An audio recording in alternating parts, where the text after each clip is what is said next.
Samsung šilumos siurbliai Oras vanduo. Komfortas jūsų namuose.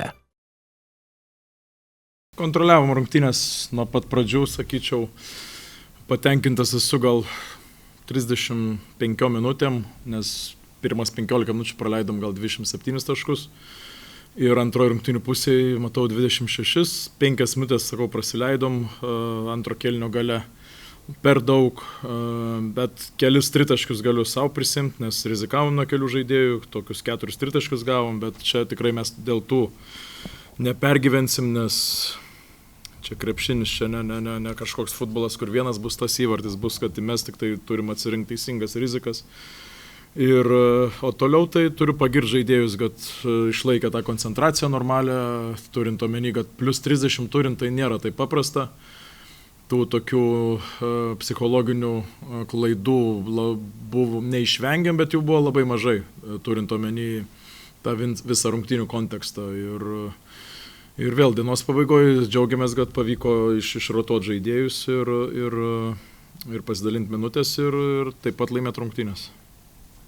Sėkmingai užbaigėte dvigubą savaitę, 220 taškų per abi rungtynes. Kas geriausiai pas jūs atrodo puolime, kas labiausiai tenkina auklėtinių žaidime? Žinot, net kai 116 taškų įmeti, ne viskas atrodo gerai, vis tiek kažkas bus ar nepatenkinti, ne iš žaidėjų net ne iš tos pusės. Bet šiaip kas geriausiai veikia, tai šią savaitę turbūt perjungiam kitą pavarą į to tempo, rungtynių tempo, atviros aikštelės prasme. Aišku, turim pripažinti, kad šiai dienai varžovai gal nebuvo ten patys geriausi, bet turim žiūrėti savo daržą ir tuos dalykus gerinti, o tų planų, kaip žaisti įvairiau ir dar geriau jau buvau minėjęs prieš tai konferencijose, kad norim biškiai įvairesni būti, truputį įvairesni būti ir tas tenksimės kitą savaitę, bet dabar turim rungtynės su Šiauliais ir negalim tą savaitę, kur yra be Čempionų lygos rungtynių, praleisti vėjais ir turim likti su ta didžiulė koncentracija. Tas mums pastaruoju metu padeda. Artūras Gudaitis prieš rungtynės atsiėmė rugsėjo spalio mėnesio MVP apdovanojimą. Šiandien dvigubas dublis, 30 naudingumo balų.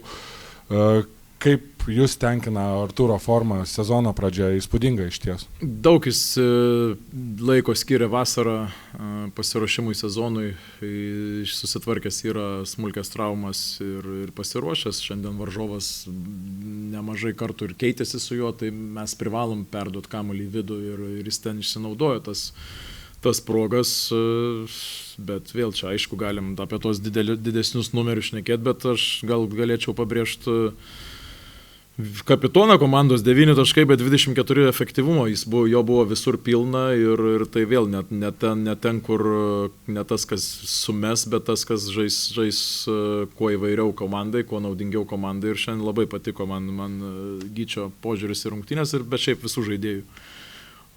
Patiko, nes sakau, turint omeny, kai tu pirmauji didesnių skirtumų, tikrai ta tendencija, daug žaidėjų mes turi žaidėjai tą tendenciją atsipalaiduoti, bet to nepadarėm ir dėl to, sakau, džiaugiuosi šitom rungtynėm. Simono Lukošiaus dviženklis rezultatyvumas šiose rungtynėse, kiek patenkintas esate šio auklėtinio įsileidimo į komandą? Sakau, antrą kartą iš eilės, jisai viskas tvarkoj. Viskas tvarkoj, nepamirškit, kad jis yra rūkis šį sezoną, pirmas sezonas normalus Europoje ir manau, kad žaidžia labai daug minučių. Pradėkim nuo to. Labas vakaras, sveikinam rytui. Komentaras paprastas, kovojam, bet to neužtenka. Laimėjom kamuolius, kaip bebūtų keista. Aišku, gal jie metė geresnių procentų, tai turim savo problemų. Jas įspręsim. Grįž žaidėjai po traumų, atrodysim geriau. Komanda beveik 50% taiklumo atakavo iš toli, bet nepaisant to, komandos rinko vos 72 taškus puolime. Kas labiausiai stringa puolime? Stringa, negalim gerai žaisti kamuolio, negalim laiku nuspręsti, kur papasuoti.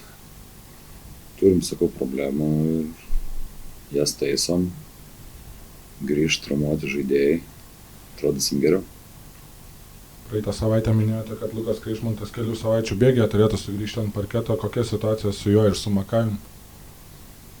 Tai Luko laukiam, bet gal tokio nenorėjom storytų leisis tiek, dar jis taip yra ant ribos, jis sportuoja individualiai, bet tas neturi ritmo, ilgai nežaidęs, tai nesinori taip mesti tą ugnį, kaip mus triuškina, nesinori, tai laukiam, jis pasiruošęs, manau, sekančiose varžybose tikrai jau debiutuos. Kaip ilgamečiam Vilniaus Ryto kapitonui, fanai šiandien atsistojo, skandavo jūsų vardą, ar tai sukelia kažkokių emocijų rungtynių metu, norite jiems gal padėkoti? Ne, tai sukelia vis tiek, aš sakau, senai čia buvau, malonu, kad dar prisimena, ačiū jiem, vis tiek čia yra mano namai Vilnius, tai malonu grįžti, norėtųsi grįžti su geresnėm varžybom. Be to dar norėčiau padėkoti ir mūsų fanams, kurie vėlgi mus važiuoja, palaiko, tiki ir ačiū Jonavos Hipokredit fanams.